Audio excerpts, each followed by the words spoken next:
శ్రీ గణేశాయ నమః. శివాయ గురవే నమః. శ్రీశైల యాత్ర చేస్తున్నాను ఆల్రెడీ వీడియోలో చెప్పాను కదా ఫ్రెండ్స్. ఈరోజు పాతాళగంగ దగ్గర కృష్ణానది కదా, గంగలో పవిత్ర స్నానం ఆచరించడానికి వచ్చాను. దాదాపు ఒకవైపు 600 స్టెప్స్, రాను పోను 1200 స్టెప్స్ ఉంటాయి. సో కొంత అలసటగా కూడా ఉంది, అందుకే వాయిస్లో మీరు గమనించే ఉంటారు. పాతాళ గంగాస్నానం ఇప్పుడే చేసి వచ్చాను.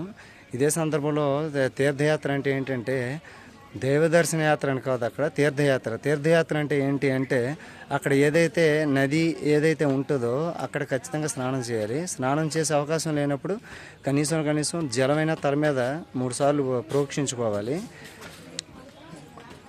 అది ఈ పాతాళగంగ అవతల వైపు అక్కమహాదేవి గుహలు ఉన్నాయి. అక్కమహాదేవి గురించి మీకు తెలుసు, కర్ణాటకలోని షిమోగా జిల్లాలో ఉడితడి అనే గ్రామం దగ్గర ఆవిడ జన్మించింది. బాల్యం నుంచి గొప్ప శోభోక్తురాలు అక్కమహాదేవి. సో ఆవిడ ఆ దేశపు రాజు అయిన కౌశికుడు ఆవిడని ఇష్టపడి వివాహం చేసుకుంటా అంటే తల్లిదండ్రులు అంగీకరించలేదు. ఎందుకంటే ఆయన జైనుడు, ఈవిడ వీరశైవ సిద్ధాంత కర్త. అయితే ఆవిడ తల్లిదండ్రుల్ని హింసించడానికి రాజు పూనుకుంటే అప్పుడు అక్కమహాదేవి తల్లిదండ్రులు ఒప్పించి రాజును వీరశైవుడుగా మార్చి మాత్రమే వివాహం ఆడతానని చెప్పింది. రాజు ఈవిడ పెట్టిన కండిషన్కి ఒప్పుకొని వీరశైవుడిగా మారడానికి ఒప్పుకున్నాడు.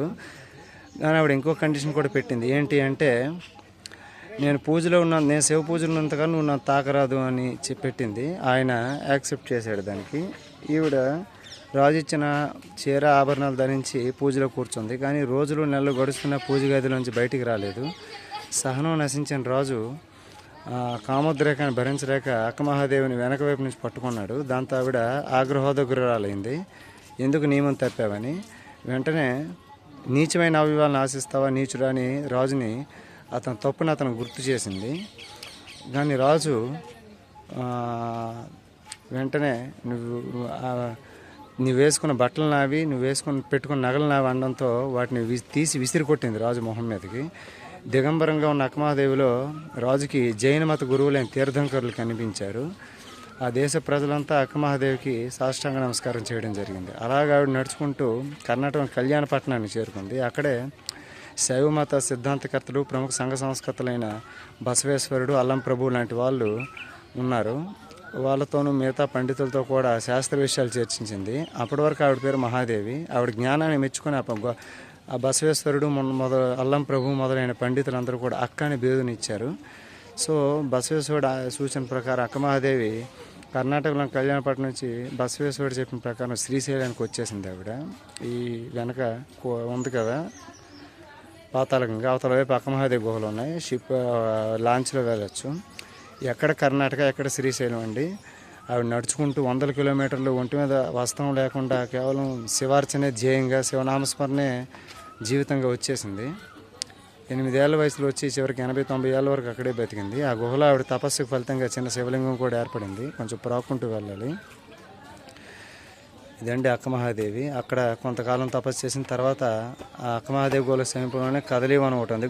గురు దత్తాత్రేయుడు తపస్సు చేసిన ప్రాంతం అక్కడే ఉంటాయి. సో అటువంటి పరమ పునీతమైన క్షేత్రం. సో ఇంకోటి ఏంటంటే తీర్థయాత్ర చేసేటప్పుడు నా సూచన, సబ్బులు షాంపూలు వాడకూడదండి. కేవలం తీర్థస్నానం అంటే 3 మునకలు సంకల్పం చెప్పుకొని, సంకల్పం అంటే దేశకాలాలు, ఆనాటి తిథి, వారం, నక్షత్రం చెప్పుకుంటూ చేయాలి. అదండి మొత్తానికి. కొంచెం అలసటగా ఉండడం వల్ల ఇలాగ వచ్చింది. సో మీరు కూడా శ్రీశైలం పవిత్ర పాతాళగంగలో మీ పేరు గోతాలతో, మీ కుటుంబ సభ్యుల పేరుతో, అలాగే మీ ఇష్ట దైవాన్ని స్మరించుకుంటూ, ఆ శ్రీశైలం మల్లికార్జున స్మరించుకుంటూ మానసికంగా స్నానం చేయండి. శ్రీమాత్రే నమః.